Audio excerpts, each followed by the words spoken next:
ડુંગળી વેચી ઘરે જતા બનેલી ઘટના. શિયાળાનો ઠંડો પવન એ રાત્રે કંઈક અલગ જ રીતે ફૂંકાઈ રહ્યો હતો, જાણે આખા વિસ્તારમાં અજાણી ચેતવણી ફેલાવી રહ્યો હોય. શાક માર્કેટિંગ યાર્ડમાંથી દિવસભરની દોડધામ પૂરી કરીને એક ગરીબ ખેડૂત પોતાની ડુંગળી વેચી હવે ઘરે વળતો હતો. આખો દિવસ તે યાર્ડમાં ઊભો રહ્યો હતો, ભાવ વધશે કે ઘટશે એની ચિંતા સાથે, ક્યારેક અપમાન તો ક્યારેક રાહ જોવાની મજબૂરી સાથે. આખરે રાત્રે લગભગ 10 વાગે તેની ડુંગળી વેચાઈ ગઈ. પૈસા હાથમાં આવ્યા ત્યારે ખૂબ શાંતિ થઈ, પણ એ શાંતિ લાંબા સમયની નહોતી, કારણ કે એ રાત આ ખેડૂત માટે કોઈ સામાન્ય રાત નહોતી. ખેડૂતે પૈસા ગણ્યા, એક પણ નોટ ઓછી ન રહે એની ખાતરી કરીને પૈસા થેલીમાં મૂકી દીધા. થેલી શરીર સાથે બાંધી લીધી, જાણે પોતાના પ્રાણ બાંધ્યા હોય એમ. માર્કેટ યાર્ડમાંથી ગામ તરફ જવા માટે તેને કોઈ વાહન મળ્યું નહીં. છેલ્લી બસ તો જતી રહી હતી. રસ્તા પર લોકોની અવરજવર પણ લગભગ બંધ થઈ ગઈ હતી. શિયાળાની અંધારી રાતમાં માણસને જોઈને પણ બીવે એવી પરિસ્થિતિ હતી. છતાં હવે આ ખેડૂત પાસે કોઈ વિકલ્પ નહોતો. તેણે મન મજબૂત કર્યું, હાથમાં લાકડીનો દંડો પકડ્યો અને ચાલી નીકળ્યો. રસ્તો સાંકડો હતો, બંને બાજુ ખેતરો, ક્યાંક કાંટાળા ઝાડ હતા. ચાંદા મામા પણ જાણે છુપાઈ ગયા હોય એવું વાતાવરણ હતું. ખેડૂત વિચારે કે આટલી રાતે એકલાએ ચાલવું ઠીક નથી, પણ ઘરે તો પહોંચવું જરૂરી છે. આ પૈસા આખા પરિવારની મહેનતના છે. થયું એવું કે અચાનક પાછળથી કંઈક સરકતું હોય એવો અવાજ આવ્યો. ખેડૂત થંભી ગયો. તેણે કાન સજાગ કર્યા. તેણે પોતાના મનને સમજાવ્યું કે કદાચ પવન હશે. ફરીથી ચાલવા લાગ્યો. હજુ તો 2 ડગલા ભર્યા ત્યાં એ જ ભયંકર અવાજ ફરી આવ્યો. એ ઊભો રહે! ખેડૂતના શરીરમાં જાણે લોહી જામી ગયું. પગ જમીન સાથે ચોંટી ગયા. હાથમાં પકડેલો લાકડીનો દંડો પણ કાંપવા લાગ્યો. પેલો માણસ નજીક આવ્યો અને બોલ્યો, તારી પાસે જે કાંઈ હોય એ અહીં મૂકી દે, નહીતર જીવતો નહીં મેલું. ખેડૂત હાંફળો ફાંફળો થઈ ગયો. ધીમેથી માથું ઊંચું કરીને સામે જોયું તો એક વિકરાળ આકૃતિ બહાર આવી. લાંબો, પહોળો, આંખોમાં ક્રૂરતા અને હથિયાર સાથે કોઈ માણસ ઊભો હતો. એ લૂંટારો હતો. ખેડૂતના મનમાં હજારો વિચારો એકી સાથે આવ્યા. ભાગી જાઉં, ચીસ પાડું કે પછી લડી લઉં? આખરે કંપારી છૂટી ગયેલા હાથે પેલી પૈસાની થેલી ખોલી અને જમીન પર મૂકી દીધી. પછી ખિસ્સામાં જે થોડા પૈસા હતા એ પણ કાઢી આપ્યા. એક ક્ષણે તે માત્ર એક ગરીબ લાચાર માણસ હતો, જેના માટે જીવ બચાવવો જ સૌથી મોટો ધ્યેય હતો. પેલા માણસની ચાલમાં અહંકાર હતો, જાણે શિકાર તેના હાથમાં આવી ગયો હોય. તેણે જમીન પર પડેલી થેલી તરફ હાથ લંબાવ્યો. ખેડૂતની આંખો બંધ થઈ ગઈ. મનમાં ભગવાનનું નામ લીધું. એ જ ક્ષણે જાણે વર્ષો જેટલી લાંબી લાગી. અચાનક જોરથી પગની પાટોનો ઘા વાગ્યો ને લૂંટારો સીધો નીચે પડ્યો. એને કંઈક સમજાય તે પહેલાં જ તેના શરીરમાં અસહ્ય દુખાવો ફેલાઈ ગયો. તે જમીન પર પડ્યો ઉપર નજર કરવા લાગ્યો અને ત્યારે તેણે જે જોયું એ જોઈને તેના અહંકારનો કિલ્લો એક જ ક્ષણમાં ધરાશય થઈ ગયો. પેલા ચોરની સામે ગોડીની બાજુમાં એક બળવાન યુવાન ઊભો હતો. પહોળી છાતી, સીધી નજર અને હાથમાં મજબૂત ભાલો. તેના પગમાં નવી મોજડી હતી. આખા શહેરમાં એવો રૂઆબ હતો કે અંધકાર પણ જાણે પાછળ હટી ગયો હોય. આ યુવાન કોઈ સામાન્ય માણસ નહોતો. તેની આંખોમાં ગુસ્સો હતો, પણ એ ગુસ્સો શાંત અને નિયંત્રિત હતો. એ ગુસ્સો જે સામેવાળાને તોડી નાખે. પેલો ચોર ડરી ગયો. જમીન પર પડ્યો કાંપવા લાગ્યો અને બોલવા લાગ્યો, મને માફ કરી દો દરબાર, મને માફ કરી દો. એ યુવાન એક પગ આગળ વધ્યો. તેની નજર ચોરને જોઈ રહી હતી. ભારે અવાજમાં બોલ્યો, કેમ આવા ગરીબ ખેડૂતોને લૂંટે છે? શરમ નથી આવતી તને? દિવસ રાત મહેનત કરીને પોતાનું પેટ અને પરિવારનું ભરણ પોષણ કરે છે અને તું એની મહેનત લૂંટવા નીકળ્યો છે? દરબારના અવાજથી ચોરનું માથું નીચે ઝૂકી ગયું. પેલા ભાઈએ આગળ કહ્યું, જા બજારમાં જઈને મોટા શેઠિયાઓને લૂંટ. અહીં ગરીબોની મહેનત પર હાથ નાખતા તને શરમ નથી આવતી? એ શબ્દો સાંભળતા ચોર ઊભો થયો અને ઊભી પૂંછડીએ ત્યાંથી દોડ્યો. ખેડૂત હજુ પણ ત્યાં જ ઊભો હતો. આ બધું તેને સપના જેવું લાગી રહ્યું હતું.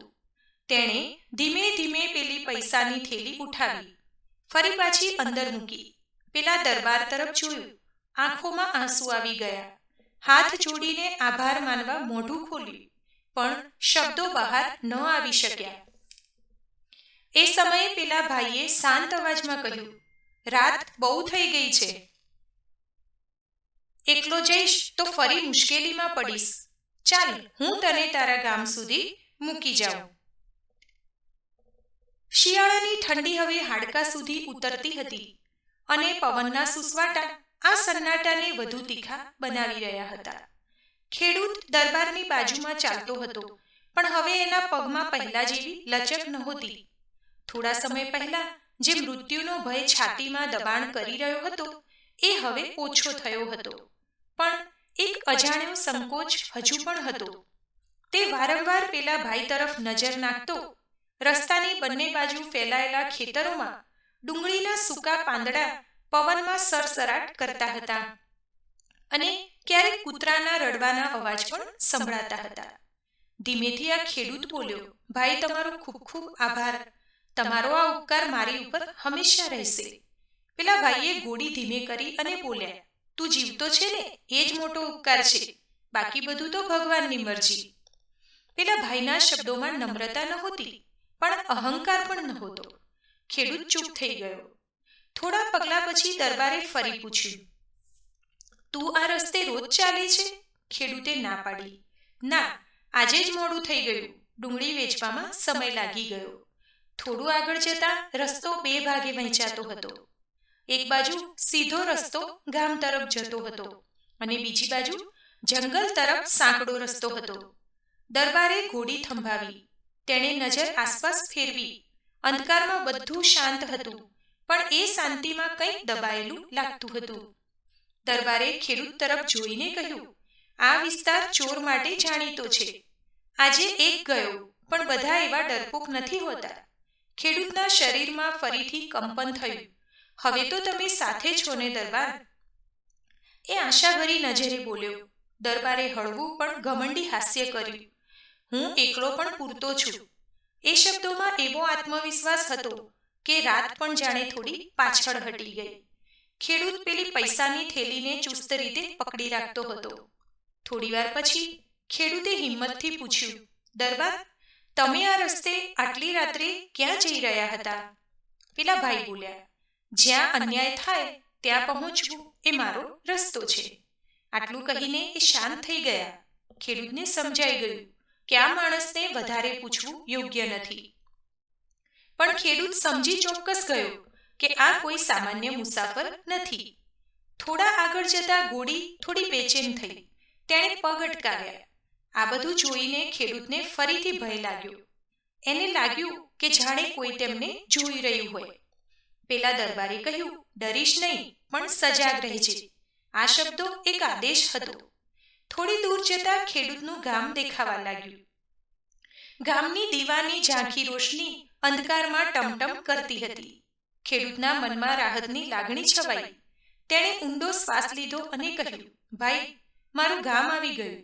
પેલા ભાઈએ ઘોડી ધીમે કરી અને કહ્યું, હું તને ગામના છેડે સુધી મૂકીને જઈશ.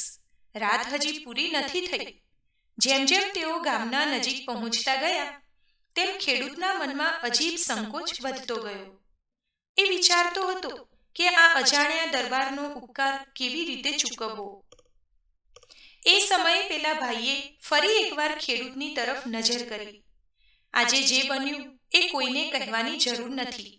ખેડૂતે તરત જ માથું હલાવ્યું. તમારું નામ પણ કોઈને નહીં કહું, હો ભાઈ? ત્યારે પેલો દરબાર બોલ્યો, નામમાં કંઈ નથી, કામ બોલે એ જ પૂરતું છે. ગામના છેડે આવીને બંને જણા ઊભા રહ્યા. ખેડૂતે પેલા ભાઈને હાથ જોડ્યા.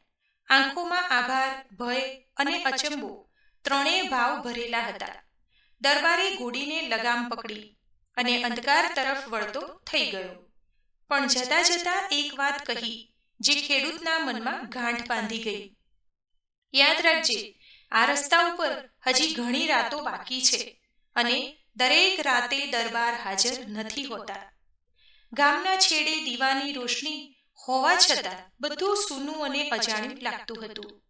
જે પેલા ભાઈના શબ્દો હતા કે દરેક રાતે દરબાર હાજર નથી હોતા, એ શબ્દો ખેડૂતના મનમાં સતત ગુંજતા રહ્યા. તેણે પોતાની પૈસાની થેલી ફરી એકવાર ચકાસી.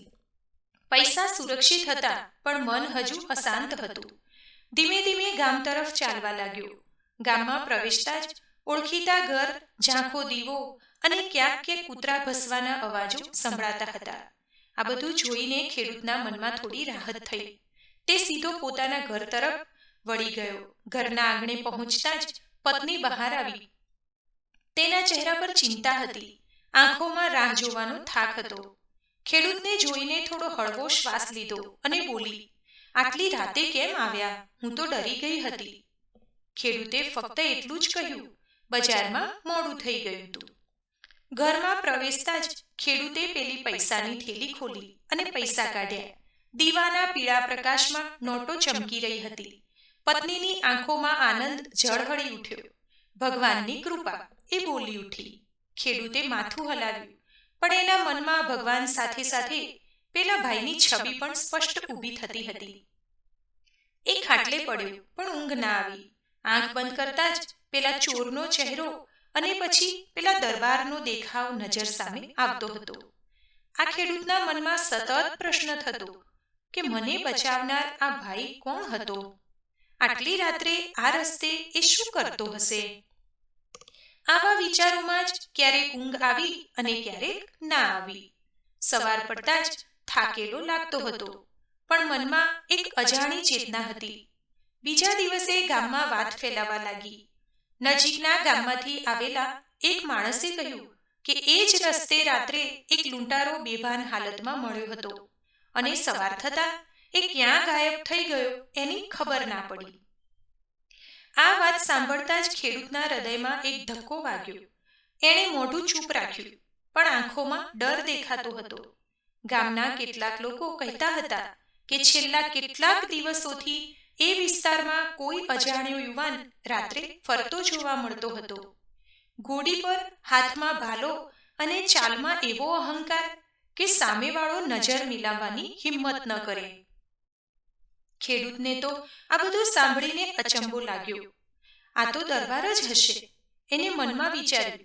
પણ પછી ફરી એક શંકા ઉઠી, જો એ દરબાર છે તો એ ખરેખર કોણ છે? કોઈ રાજવી, કોઈ જાગીરદાર, કે પછી કોઈ ભગવાને મોકલેલો રક્ષક? એ દિવસે ખેતરમાં કામ કરતી વખતે પણ તેનું ધ્યાન વારંવાર આ વિચારો તરફ જતું રહ્યું. ડુંગળીના ખેતરમાં કામ કરતા કરતા તેના હાથ ચાલતા હતા, પણ મન રાતના અંધકારમાં ફરી ફરીને અટવાતું હતું. સાંજ પડતા જ ફરી પાછી એ જ ચર્ચા. ગામના કેટલાક યુવાનો ભેગા થયા હતા. કોઈકે કહ્યું, આ રસ્તે હવે જવું જોખમી છે. બીજાએ જવાબ આપ્યો, જોખમી છે, પણ કહે છે કે કોઈ દરબાર નામનો યુવાન ચોરને પાઠ ભણાવી રહ્યો છે. આ વાત સાંભળતા જ ખેડૂતનું હૃદય ધબક્યું. એ ચૂપચાપ ત્યાંથી ઊભો થયો અને ઘરે ગયો. એ નથી ઈચ્છતો કે આ દરબાર વિશે વધુ વાતો થાય, કેમ કે જેટલી વાતો વધે એટલું રહસ્ય પણ ખતરામાં પડે. દિવસો પસાર થતા ગયા, પણ રાતો હવે પહેલા જેવી નહોતી. એક દિવસ સાંજ પડતા ખેડૂતના ઘરની બહાર ફરી એકવાર ઘોડીના પગનો અવાજ સંભળાયો. એ અવાજ સાંભળતા જ ખેડૂત ઊભો થઈ ગયો. આ વખતે ડર નહોતો, આંખોમાં આદર હતો. અંધકારમાંથી દરબાર બહાર આવ્યો. તેના કપડા પર ધૂળ હતી અને આંખોમાં એક થાક પણ હતો. ઘોડી થંભી, દરબાર નીચે ઉતર્યો. બંને થોડી ક્ષણો સુધી ચૂપ રહ્યા. આ મૌન એકબીજાને સમજાતું નહોતું. ખેડૂતે હાથ જોડ્યા. ભાઈ, હવે આ રસ્તાઓ સલામત રહેશે ને? એ અવાજમાં આશા હતી. પેલા ભાઈએ થોડો ઊંડો શ્વાસ લીધો. સલામતી ક્યારેય કાયમી નથી રહેતી. એ ધીમે પણ ભારે સ્વરે બોલ્યા, જ્યાં સુધી અન્યાય છે ત્યાં સુધી કોઈને ને કોઈને ઊભા રહેવું જ પડે. ખેડૂતની આંખોમાં આંસુ આવી ગયા. તમારો ઉપકાર હું જીવનભર નહીં ભૂલું. દરબારે માથું હલાવી ઉપકાર શબ્દ નાનો છે એ બોલ્યો. હિંમત રાખજે, તું તારી મહેનત ઈમાનદારીથી કરતો રહેજે, બસ એટલું પૂરતું છે. એટલું કહીને એ ઘોડી તરફ વળ્યો. ખેડૂતને અચાનક લાગ્યું કે જો એ હવે કંઈ નહીં બોલે તો કદાચ આ દરબાર ફરી નહીં આવે. એ બોલ્યો, તમે ફરી અહીં આવશો? પેલા ભાઈ અટક્યા અને બોલ્યા, જ્યારે આ રસ્તાઓ મને બોલાવશે ત્યારે હું ચોક્કસ આવીશ, પણ મને શોધવા ના નીકળતો. એ શબ્દોમાં એવો અહંકાર હતો કે જે ઘમંડ નહોતો, આત્મવિશ્વાસ હતો. દરબાર ઘોડી પર બેઠા ટપ ટપ અવાજ સાથે આગળ વધ્યા. થોડી જ પળમાં નજર સામેથી ગાયબ થઈ ગયો, જાણે રાતે જ તેને ગળી લીધો હોય એમ. આ પછી દિવસો પસાર થયા. રસ્તા ઉપર મુસાફરો વધ્યા. ચોરોનું નામ માત્ર સ્મૃતિ બની ગઈ. લોકો કહેતા હતા કે અંધારી રાતે જો કોઈ ગરીબ મુસાફર મુશ્કેલીમાં હોય તો ક્યાંક દૂરથી ઘોડીના પગનો ટપટપ અવાજ સંભળાય છે. કોઈ કહેતો કે દરબાર છે, કોઈ કહેતો કે ફક્ત પવનનો ભ્રમ છે. પણ ખેડૂત જાણતો હતો કે આ કોઈ ભ્રમ નથી, એક જીવંત સત્ય છે જે અંધકારમાં ઊભો રહે છે.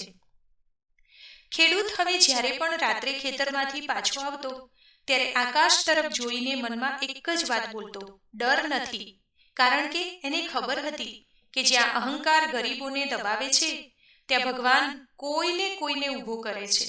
કદાચ દેખાય નહીં, કદાચ નામ ન બોલાય, પણ તેની હાજરી રસ્તાઓને સીધા રાખે છે.